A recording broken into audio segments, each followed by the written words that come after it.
తాకట్టులో ఉన్న బంగారాన్ని విడిపించి ఆ రోజు ఆన్లైన్ రేటుకే మేము కొంటాం. Sharma gold company. అందరికీ నమస్కారం. Welcome to Suman TV. నేను మీ రమ్య. అక్టోబర్ మాసంలో 12 రాష్ట్రాల వారికి ఏం జరగబోతుంది, కేరళ నాడి శాస్త్రంలో ఎలాంటి పరిహారాలు జరుపుకుంటామో దీని గురించి మనకు మరింత స్పష్టంగా తెలియజేయడానికి ఈరోజు మనతో ఉన్నారు జ్యోతిష్య పండితులు గురుస్వామి రాజన్ నంబూద్రి గురూజీ గారు. గురూజీని అడిగి మరింత సమాచారం స్పష్టంగా తెలుసుకుందాం. గురూజీ నమస్కారం. నమస్కారం అమ్మా. గురుగారు, కేరళ నాడీ శాస్త్రం ప్రకారం అక్టోబర్ మాసంలో మకరం రాశి ఉన్న వారికి జీవితం ఎలా ఉండబోతుంది? మకర రాశి వాళ్ళకి అక్టోబర్ మాసంలో గత మాసం కన్నా ఈ మాసంలో మకర రాశి వారికి మంచి ఒక స్వర్ణ అవకాశం వాళ్ళకి కనపడుతుంది.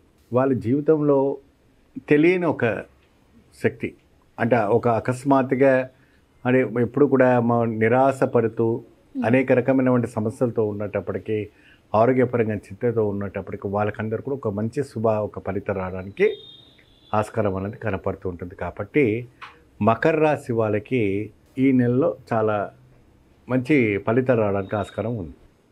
ఎందుకంటే మకర రాశి వాళ్ళకి 8 లాభం ఉన్న 11 నష్టం ఉన్నప్పటికీ ముందుకు సాగడానికి అవకాశం కనపడుతుంది.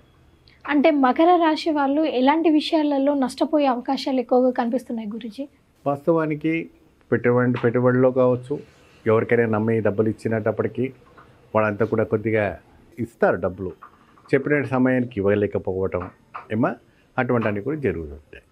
కోర్టు సమస్యలలో ఇరుక్కొని బాధపడుతున్న వారి జీవితాలు ఎలా ఉండబోతున్నాయి? ఈ నెలలో ప్రేక్షకులకి మంచి ఒక శుభాశీస్సులు రావడానికి పోతున్నాయి.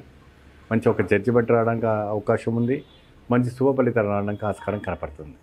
ఆరోగ్యపరంగా కానీ, మనశ్శాంతి పరంగా కానీ, వివాహం ఇలాంటి విషయాలలో బాధపడుతున్న వారికి, ఇలాంటి బాధపడుతున్న వారికి ఆరోగ్యపరంగా క్షీణించిపోయిన వంటి మకర రాశి వాళ్ళకందరూ కూడా ఈ నెలలో చాలా అద్భుతమైనటువంటి ఫలితాలు రావడానికి ఆస్కారం కనపడుతుంది.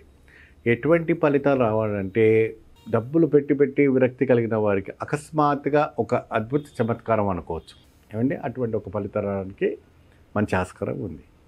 మకర రాశి వారు ఎలాంటి పరిస్థితులలో కొంచెం జాగ్రత్తగా ఉంటే మంచిది అని సూచిస్తారు? మీరు ఎవరికైనా డబ్బులు ఇచ్చేటప్పుడు కానీ, ఎవరి దగ్గర నుంచైనా మీరు డబ్బు తీసుకునేటప్పుడు కానీ, మీరు అగ్రిమెంట్స్ పైన కానీ వీటిపైన కొద్దిగా జాగ్రత్త వహించాలి. మీ ప్రాపర్టీ పైన దృష్టి వహించాలి. మీ ఒక ఏదైనా ప్రాపర్టీస్ అనేటప్పటివరకు అది 100 రూపాయలైన ప్రాపర్టీ, 10 గ్రాములు మీ బంగారం మీ ఒంటిపైన ఉందంటే కూడా అది పెద్ద ప్రాపర్టీ. ఈ రోజుల్లో అది చాలా అవసరం.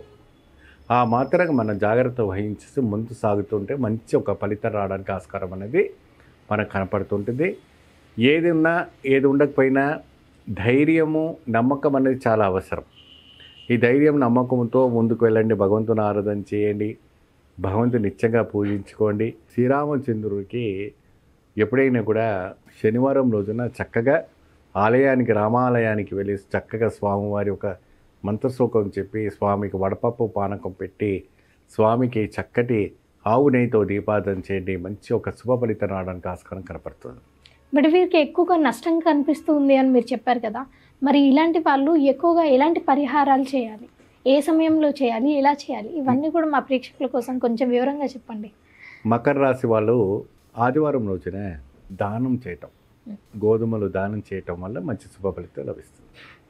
అంటే ఏ దేవుణ్ణి ఎక్కువగా పూజించడం వల్ల ఈ నష్టం నుంచి కొంచెం బయటికి వచ్చే అవకాశాలు ఉంటాయి? శ్రీరామచంద్రుని ఆరాధించడం వల్ల, స్వామివారి ఒక నామం జపించడం వల్ల మంచి అతీతమైనటువంటి ఫలితం రావడానికి ఆస్కారం కనపడుతుంది. చాలా చక్కటి సమాచారాన్ని మా ప్రేక్షకులకు అందజేశారు గురూజీ. ధన్యవాదాలు. నమస్తే.